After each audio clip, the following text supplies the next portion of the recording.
இயேசுவே, எங்கள் பிதாவே, எங்களின் உள்ளத்தில் உண்மையை அமரச் செய்யுங்கள். நன்மைகளை நாங்கள் செய்வதற்கு எங்கள் எண்ணங்களை தூய்மையாக்கித் தாருங்கள். கடவுள் ஒருவரே என்னும் நம்பிக்கையை எங்கள் இதயத்தில் ஆழமாக பதிக்கச் செய்யுங்கள். தேவனாகிய நீங்கள் இம்மண்ணில் அவதரித்து பாவிகளால் துன்பங்களை சுமந்தீர்கள். சிலுவையை சுமக்க வைத்தார்கள். ஆணி அடித்து ஆண்டவராகிய உங்களை காயப்படுத்தினார்கள். ஜோதி வடிவானவரை கல்லறைக்குள் மூடினாலும் அந்த கல்லறை கதவுகள் திறந்து வழிவிட்டு நானே தேவன் என்று இவ்வுலகை உணர வைக்க உயிர்த்தெழுந்து காட்சி தந்தீர்கள். உங்கள் தலையில் வைத்தது முள்வேலி, உம்மை தொட்டதனால் அது கிரீடமானது.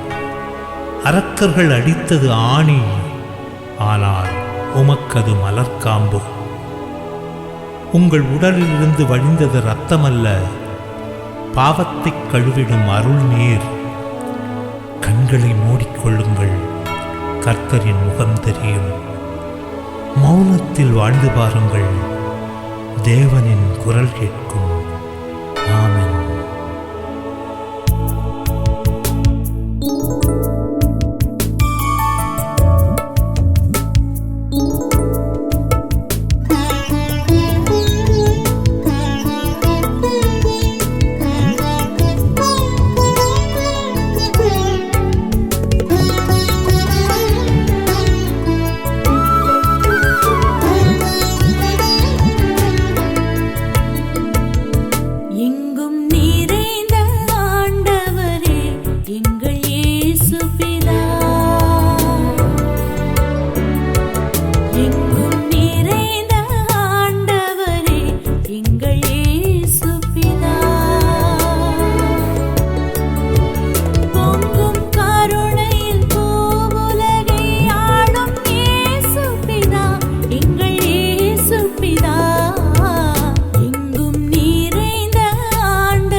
உம்முடைய கருணை உங்கள் கண்களுக்கு எட்டிய தூரம் அல்ல. கர்த்தரே, எங்கள் பிதாவே, உம்முடைய கருணை உங்கள் எண்ணங்கள் போகின்ற தூரம். எங்கும் நீரே